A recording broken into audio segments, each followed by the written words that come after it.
everybody, welcome to my YouTube channel. I'm Dr. Angel Storm. I'm the founder of Ashes to Beauty Ministries, and I'm answering some more of your questions today. And today the question that I'm answering is coming from a woman named Rebecca. Rebecca, hello. I'm answering your question about you have a friend who is a narcissist. You suspect that they have NPD, and you want to get your friend help, and you're wondering if you can help her without entangling yourself or damaging yourself further. And so this depends again on the narcissist, but we must first start by recognizing that all people are sovereign. So they all have their own free will. They get to make their own choices. They get to decide what they want to do or don't want to do with their lives, and that's ultimately up to them.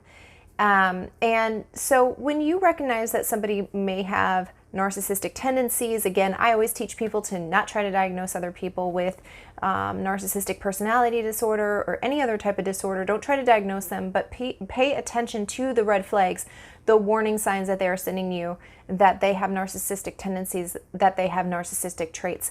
And if you think that they are significant enough, you can go ahead and look at the Diagnostic Statistical Manual and see if you can find somebody who can diagnose them. This is easy to do when you are in a court situation with a narcissist, whether that's for custody or a divorce or whatever it is, whatever the situation is, maybe a dispute about something to do with your business. You can often get a court-ordered psychological evaluation so that somebody can diagnose them if it comes down to that. If you are recognizing the fact that your friend has some narcissistic traits, that they have narcissistic tendencies, maybe they're selfish, they want all of the attention to surround around them, they don't really pay attention to your input, they are constantly just taking and energy, time, resources from you without any regard to your needs or wants, then I would first of all look at the situation for what it is. Not just trying to see what you want to see, but seeing how it truly is. You can always approach your friend and speak to them about these traits that they have.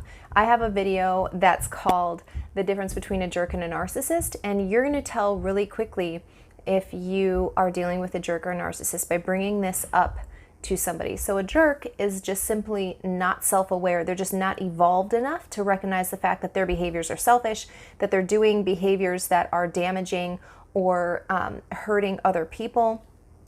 But typically when you bring that up to them, they'll either change their behavior or they will just leave the situation. Whereas a narcissist will always use that situation for further control, for further manipulation, to get something else that they haven't gotten before. A greater stronghold in somebody's life, more power and more control over what that person chooses to do. So you'll tell really quickly when you address this with your friend, if they're actually a narcissist or if they're just somebody who's not evolved, who's not self-aware, and who's never taken the time to really evaluate how selfish that they are being and how their actions impact other people. So that's number one. Yes, you can sit down, of course, and ask your friend if they would like to get help, if they think that they need help, of course. But you have to also be prepared for the outcome of that conversation being that they don't believe that they have a problem, that you're the one with the issue.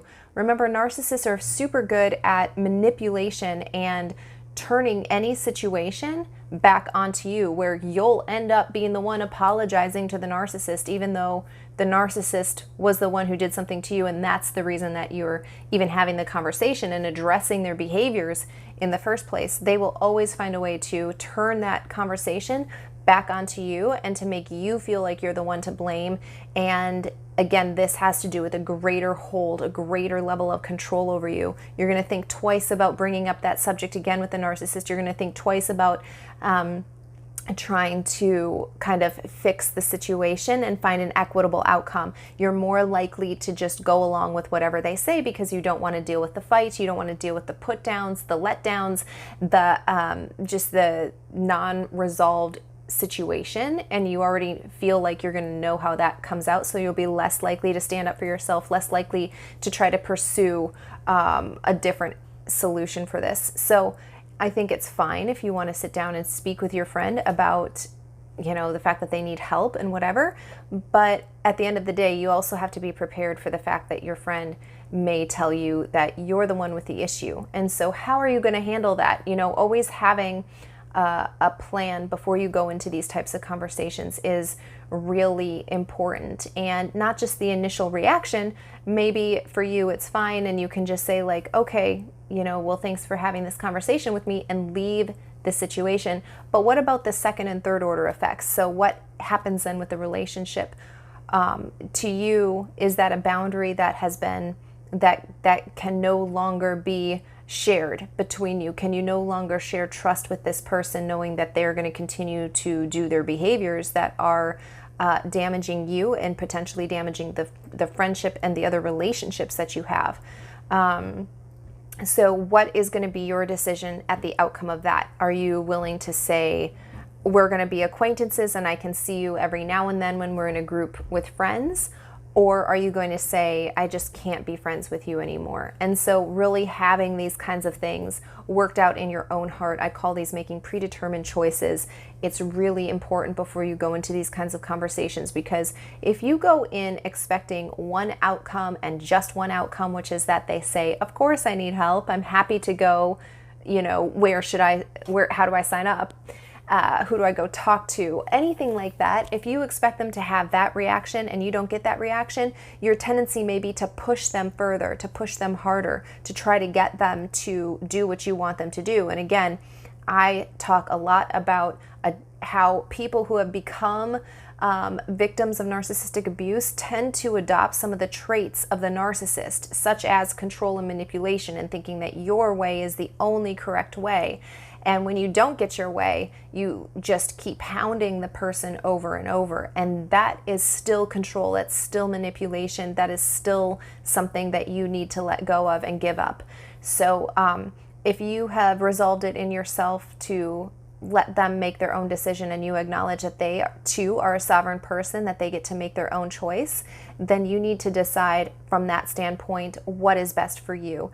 And if that means cutting off that friendship, if that means not seeing that person unless you have other people who can kind of support you or be a safe haven around the narcissist, then those are the things that you're going to need to implement, and you're going to have to resolve within yourself. You know, make that commitment to yourself first, that if this conversation goes this way, then these are the things that I'm going to set in place to deal with that person and to handle that relationship moving forward. From the outside, it can appear really simple to us, like, you're a narcissist, you need help, go get help.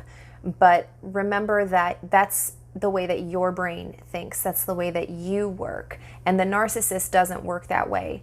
And my standpoint and my belief on this subject is that when there's more and more people who are not willing to tolerate narcissistic behavior, when they are not willing to tolerate dealing with a narcissist in everyday relationships, they're willing to have self-respect, they have self-confidence, they understand how to set up and how to enforce boundaries, there's going to be less places for the narcissist to go to get supplies. And so the more their behavior is not tolerated, the more and more they're going to have to either conform to the rest of society and how we deal with people, and just the nature of interactions with people, you know, being kind to others, treating other people as you want to be treated, those kinds of like basic values.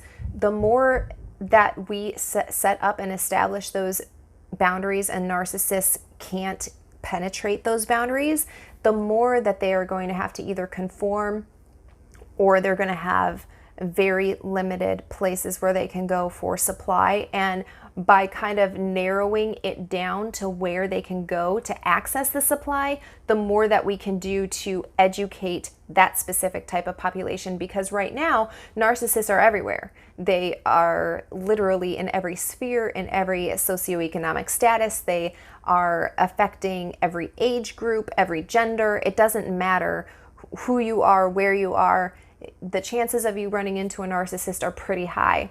But the more people that understand boundaries, how to set them, how to enforce them, who have healthy self-esteem, who know their worth and their value, the more likely they are to set up boundaries. And again, they're pushing out narcissists, not just from their lives, not just from their, social sphere of influence, but also they're helping to reshape culture. So this is kind of where I stand on this point. And yes, of course, if you feel it put on your heart to address the behaviors of your friend, of course, address it with her, but also recognize that she gets to make her own choices as well, and you are ultimately responsible for how you conduct your life. So if her choices don't line up with your values or your ethics or your morals, what are you going to do then? And so that's ultimately a question that only you can answer. But I hope that I've helped you kind of understand the process of what it would be like to address this with a narcissist, and ultimately understand that you are still in control of your life, of who you hang out with, and it has what the narcissist responds to you, how she answers you at the end of the day. It still is up to you about what you want to do with that information, how you want to apply that information to your life moving forward. So you guys, I hope this has helped you a little bit more. And just once again, I'm Dr. Angel Storm. I'm the founder of Ashes to Beauty Ministries. And if you haven't already, be sure to subscribe to my channel below and turn on that little bell so that you're notified whenever I upload a new video to this channel.